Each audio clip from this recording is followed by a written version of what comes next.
So yesterday we had UFC Fight Night, Lemos versus Jandiroba. I did a prediction video on the main card fights of that card. It really over-delivered, and this is my recap of the fights that I predicted. Let's just open up with the main card opener, which was Doo Ho Choi versus Bill Algeo. I predicted Bill Algeo to win.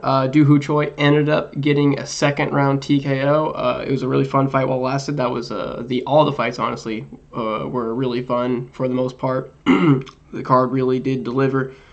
Right away, fight starts. Doo Ho Choi pulls a guillotine, which was something that happened a lot on this card as well. I can't stand it when these fighters keep pulling guillotines. They almost never work. But he pulls a guillotine right off the bat.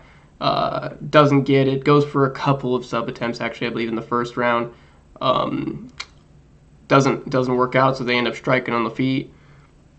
Bill Algeo throwing a lot of spinning moves. He lands actually a really solid spinning elbow in the first round. Seems to rattle Doo Ho Choi a bit. I thought Bill Algeo probably won the first round.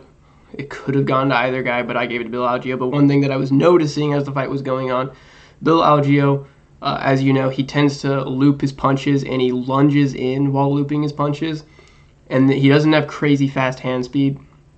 So when he's lunging in with these looping punches, almost like Colby Covington when he's punching his way into a double leg type thing. These wrestlers, they punch their way in like lunging forward, trying to make a lot of distance so they can land takedowns and stuff, and that's what Bill Algeo does literally every time he throws a punch. He's lunging in there, big looping punches, and he was connecting a lot of them, but he was super open, and Doo Ho Choi has the tighter punches, straighter punches, and faster hands, and probably more power. So he was able to land some good shots like that. Algeo does eventually get on top of Doo Ho Choi, gets in some control time, lands a little bit of shots, nothing too crazy. One thing that I was liking from Doo Ho Choi in the first round, probably my favorite thing that he was doing in this first round, is every time they clinched up, he would kind of get Bill Algeo in like the guillotine position, but a lot of the time he wouldn't pull it. He would just get a hold of his head, and he would throw a lot of knees. He was kneeing him a lot in the clinch, so that was good. And then round two comes around.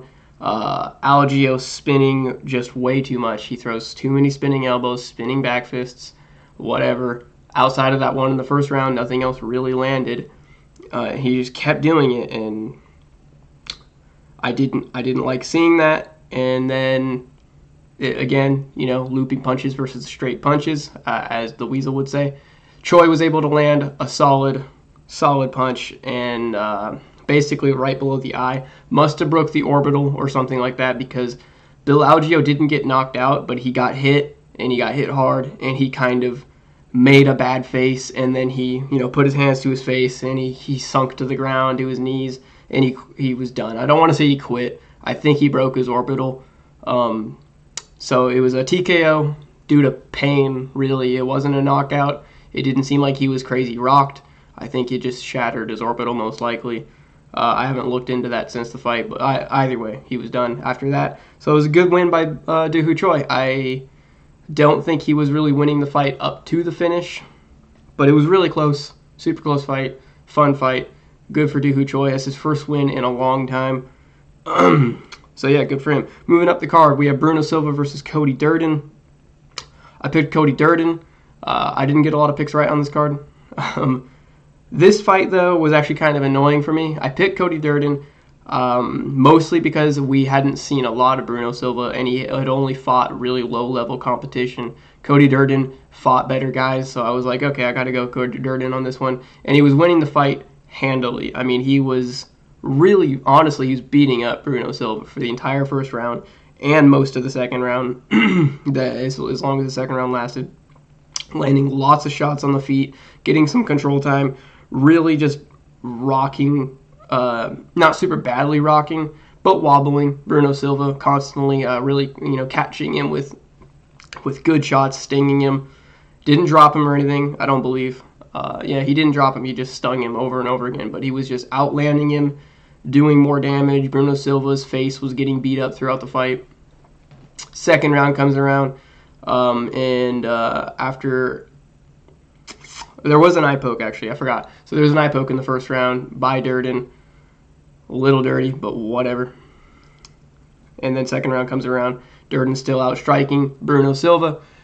And Bruno Silva catches him with an uppercut when Durden is kind of throwing some lazy punches. Again, that kind of like wrestler style punches, lots of looping punches. Bruno Silva lands a sharp uppercut, and the dude hits really hard, slumps Durden, and then finishes him off with ground and pound. So, really good comeback from Bruno Silva, but not a great performance overall. Durden was definitely winning. And it's a fight that even though Bruno Silva got the win, it makes me like not too sure about his future in the UFC. I don't know how far he can go. He has power. He has pretty good striking. But if you're losing most of the fight to Cody Durden, I'm not going to trust you to hang with the top 5 or even most of the top 10. But you never know. Like, I wouldn't mind seeing Bruno Silva fight. I wouldn't mind seeing Bruno Silva fight like Matt Schnell next. I think he could beat Matt Schnell because Matt Schnell is really chinny. Cody Durden, he's going to need some time off after taking all that, taking the finish, getting hurt like that. Somebody else that's taking time off at flyweight that I would like to see him fight, since he's going to probably fall out of the rankings. Bruno Silva was unranked. Durden ranked number 14. He loses by finish, probably dropping out of the rankings. I'd like to see him fight Joshua Van when Joshua Van's ready to come back. I think that'd be a fun fight. Good bounce back for either guy, whoever can get it done. But either way, good win for Bruno Silva. I'm curious to see where he goes next in the flyweight division. Next up on the card, Kurt Holobaugh versus Kenan Krzyzewski. So it's the only decision on the main card. Really good fight. At least the first 2 rounds were really good, really scrappy. And that was kind of the story of the fight, to be honest. Kurt Holobaugh was clearly more down to scrap than Kenan Krzyzewski was. Kenan Krzyzewski seemed to be the more technical striker. Straighter punches, good kicks, teeps, leg kicks. But Kurt Holobaugh, man, he's just tough. He would just grit down on his mouthpiece, bite down on his mouthpiece, move forward, and he just didn't stop throwing punches, really. And he didn't seem to care when he got hit, whereas Kenan Krzyzewski definitely seemed more bothered when he would get hit. He seemed to get more wobbled more often, especially the end of the second round. Kenan Krzyzewski was doing really good in the second round. Gets hurt toward the end of it and loses the second round because of that. Kurt Holobaugh made a couple stupid mistakes. Like at the end of the second round, he's beating up Kenan Krzyzewski really bad. It looked like he was nearly going to get him out of there. He was hurt really bad, beating him up against the fence, shoots a takedown. Kenan Krzyzewski pulls a guillotine. Stupid move by both guys. Kurt Holobaugh shooting a takedown in that moment. That was just a really dumb time to shoot.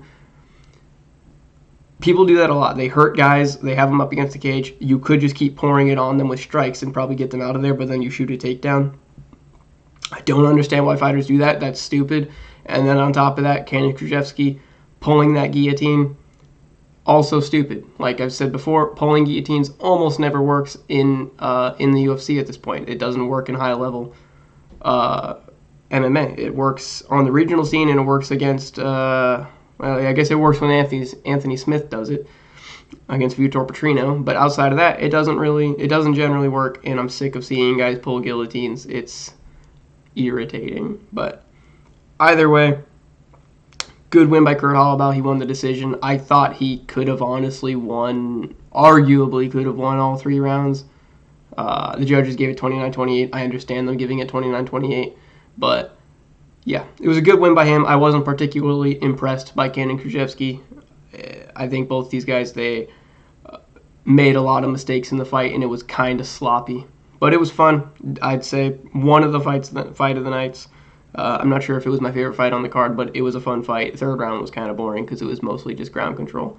But moving on up the card, Steve Garcia versus Sung Woo Choi. This went exactly how I thought it would. This is the only one that I got right. Steve Garcia got a first-round knockout like I said he would. Sung Woo Choi is just not that good, man. Sung Woo Choi is a national champion kickboxer or Muay Thai fighter. I think it's Muay Thai. National champion Korean Muay Thai fighter. Comes to the UFC, has no chin, and very sloppy technique on the feet. I mean, maybe he hits hard. He's relatively fast. He has some decent hands, but The dude has 0 defense and he has 0 chin, and you can't have both 0 defense and 0 chin. That's how you end up with a Johnny Walker situation. That's how you end up with a James Vick situation, a Cody Garbrandt, you know? Sung Woo Choi is just another one of those guys. He just can't take a hit. Steve Garcia also hit super hard, so Sung Woo Choi was like the worst fighter possible to go up against Steve Garcia. You can't be chinny and fight this guy. Either way, one thing that I thought was funny starting with this fight, and it happens in every Sung Woo Choi fight, I just think when Bruce Buffer or the other announcer guy are announcing the fighters, whenever they announce Sung Woo Choi, he looks so angry, and I know that a lot of fighters put on like an angry face for the camera, but for some reason when Sung Woo Choi does it, it's super funny to me because he's just too Korean. Like he has such an unintimidating face, and it's funny when he tries to look all angry because he has such like a soft looking face. He has such soft features. It doesn't really matter. I just think it's funny. Choi comes out there throwing some leg kicks, trying to go for good punches. Garcia landing the left hook, followed by back of the head shots. Yeah, he lands a good left hook on Sung Woo Choi, drops him, ground and pound, and lands the last probably 4 or 5 shots, like hammer fist to the back of the head. Pretty hard shots. I didn't care as much as I would in some other fights because it was Sung Woo Choi, and you knew he was done either way. Sung Woo Choi doesn't tend to recover when he goes down. It was over either way. Good win by Steve Garcia, first round knockout. I'm excited to see him keep going up, and honestly, I would like to see him fight Doo Ho Choi since Doo Ho Choi just got a win. Steve Garcia just got a win over Sung Woo Choi. Fight the superior Choi. That's what I say. Moving on up the card to the main event, Amanda Lemos versus Verna Jandiroba. Let me get my note card here. I took notes while watching the fights, like a true professional. This fight was definitely, I'd say it was the least interesting of the main card fights. It wasn't the least interesting on the card. Muhammad Usman was definitely the least interesting on the card because he always is. But Verna Jandiroba gets the win by submission in round 2. Armbar. I picked Amanda Lemos to win because Verna Jandiroba lost to Mackenzie Dern and Carla Esparza and Amanda Ribas. But MMA doesn't make sense. It does make sense, actually. I shouldn't say that. Amanda Lemos has a terrible ground game. We've seen that in her previous fights. I guess I just didn't expect Verna Jandiroba to be able to impose her ground game on Amanda Lemos before getting like beat up really bad on the feet. But she did. She was able to get Amanda Lemos down. Not hardly any ground and pound for the majority of the fight. I don't know if she threw any ground and pound at all. It was just top control, trying to work her way towards submissions. Not a lot of time on the feet. There were some pretty good scrambles. There were some good scrambles where Amanda Lemos was able to get on top briefly. At one point, they kind of had a 50-50 position where Jandiroba was going for a knee bar and Lemos was going for a leg lock or maybe even a toe hold. I know on the commentary they said toe hold, but it's hard to believe somebody would actually go for a toe hold in MMA at this point. But apparently she did. So that was kind of cool. Seeing some of the scrambles was cool. Made it a little more entertaining. Second round comes around. Jandiroba gets the back. She's going for chokes. She's going for other submissions. Eventually they go down. She transitions. After a couple of scrambles, she transitions to an armbar. Gets an armbar in the second round. Amanda Lemos taps. Good win by Verna Jandiroba. I think she, at this point, probably deserves a title shot next. Just because there's not hardly anybody else in the division that deserves one. So I could see her getting the next title shot. I could see her fight being for the title next. I don't know if Zhang Weili's next fight will be against Verna. I think Zhang Weili might be defending it before that. But, yeah, I think Verna Jandiroba probably gets the title shot next. So that was the card. Let me know what you thought of it in the comments. If you enjoyed the video, please leave a like. If you did not, then leave a dislike. That's okay. Thank you for watching.